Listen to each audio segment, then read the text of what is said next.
Hello everyone, Paul Elam here with part 3 in my series on how feminism is going down and what you can do to help from A Voice for Men.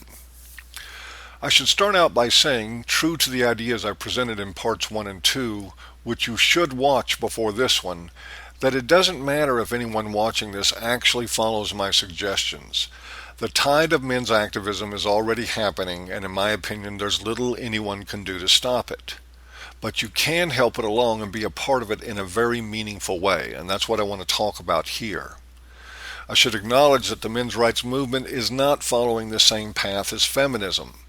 Feminism was successful, depending on how you define the word, because serving women was already a part of the collective consciousness.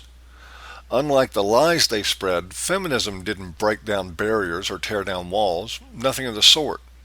Feminism was just organized women demanding that other people open the door for them a little bit wider than usual. And of course, compliance with women being the status quo, there wasn't any real resistance. So we didn't just open the door further, we strapped on the tool belt and took it off its hinges with a smile and a wink. Not being happy with a resounding yes for an answer and seeing how well the whining worked, feminists clung to the notion that they were oppressed and put down. And so feminism went from being a political movement to being the pornography of professional victims, all hucksters, harlots, and t-shirt sales in a circus of public opinion. They are now branded and marketed, turned into franchises, doing about as much for the culture as reality TV. Well, this is what a men's rights activist looks like. We are not particularly organized and don't particularly need to be. Now, I'm not bashing organization. I'm actually really thankful for the small organized efforts that have helped punch the message through in tangible terms like court decisions and men's studies programs. But those things have been made possible by the unorganized efforts of individual warriors. Were it not for a changing consciousness fostered by a lot of people doing what this guy is doing, then the advances I've already mentioned wouldn't have had a chance for success. In fact, if you go to the link provided at the top right, you can read an article at Angry Harry's site that makes a very strong case against too much organization and points out the virtues of individual activism. Please read it as an accompaniment to these videos. It will help solidify all this for you more completely. So then the question, as far as this talk concerns, turns to what to do on your own. But before I get into all the details of that, let me give you a brief review of the model that has actually given us the momentum we have now. It's not a reach for a particular event, but a pervasive ongoing influence that shapes the collective consciousness.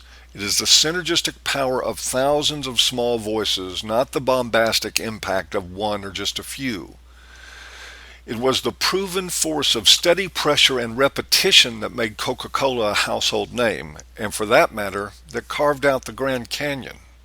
No matter how much people have railed against us, dismissed us, and disrespected us in the past, they are no longer in a position to ignore us. We are gaining real estate in their heads, and as long as we keep talking, we will continue to gain more. That is the only thing that fully explains the recent explosion of men's rights activism over the past few years. And that is what we should all reach for, because we already know it's working. Now, let's get started. First, make a blog. It takes almost no time and it's totally free. If you're thinking you need to be a writer or a video maker, you don't. You have volumes of the work of others at your instant disposal. I have one that I haven't touched in a long time. I simply embedded the YouTube channel player code on it and it automatically updates to my latest video. I get backtracks from it in my discovery from YouTube on every video. So despite my total neglect, all my videos get watched there by some people. The numbers aren't terribly impressive, but all we're shooting for in a free resource is anything over 0. It adds to the pressure, it adds to the effect. You can use your blog to spread written articles by MRAs to more people than you would think. All you need to do is copy and paste a couple of the first lines or paragraphs and provide a link back to the original source for your readers to finish and get the rest. You'll be exposing new people to the literature and pushing traffic to other MRA websites, which is exactly what we want. Just go in here and there and play some fresh content, of which there is now an abundance, and then you're golden. An important part of the blog is the links that you have to other blogs. Exchange those links with as many people as you can, regardless of what their site is about. If they'll exchange a link, do it. And try to exchange as many links as you can with people who blog on anything but men's rights. We love strangers here and the opportunity to make them think. The next thing I'm going to cover is just kind of a refinement of what many of you are already doing, which is commenting on news sites, political forums, and other places. Keep doing it, but you might want to consider a different approach than usual. You can write or lift blocks of text on particular subjects and keep them stored in a Word file for future and repeated use. Short statements or entire articles that address subjects relevant to us that undermine feminist disinformation are very valuable. You can use expressions in the text like wage gap myth, domestic violence hoaxes, rape culture mendacity. One of my personal favorites is feminism is a Marxist lie. And rather than go to those sites to argue with people, go there to paste in your comment and then go do the same somewhere else. Whether you come back to them or not isn't really the issue. People will likely respond to what you've said, either to agree or to call you a woman hater who can't get laid, or to continue the thread with others fighting with them. But they will add to the conflict that we want to inspire. All of it is a part of expanding the records on the web and in human minds. It's more pressure and more effect. You can also use Google Alerts as a handy tool.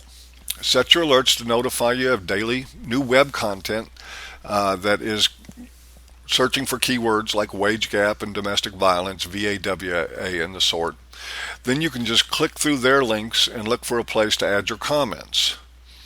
Whichever search terms you use, you should have a text block available to paste a comment in for that.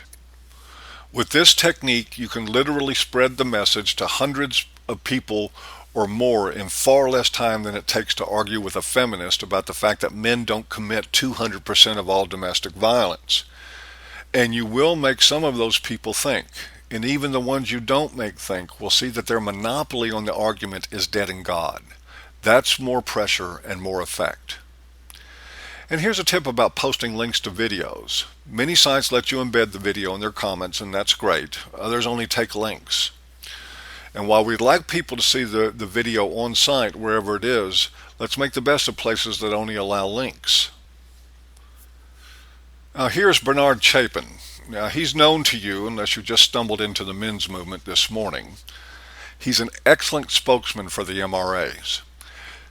Now showing this to a lot of people is a really good idea, but actually I would rather show them this. It's the same video, but as it's presented on his channel page. Why would I want to do it this way? Because I want people who haven't seen Bernard's work to know that he isn't just some guy that made a video on YouTube.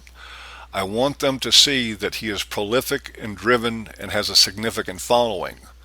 I want them to be able to easily click on a second or third or fourth video and without having to travel to another page to do it. And I also, very importantly, want them to see this. So when you post or email a link to one of his or others' videos here on YouTube, take a moment to get the URL from their channel page. Whatever video you watch on their page will have the URL in the address bar. That's the one you want to send. And I know all this sounds simple, but simple is already what's working for us.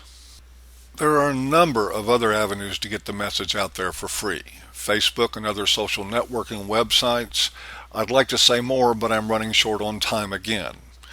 Perhaps this is a good enough overview for a start, an affirmation for some, but I'm hoping that it's a good starter kit for others. Remember, enough good people getting the attention of just a few others is all we need.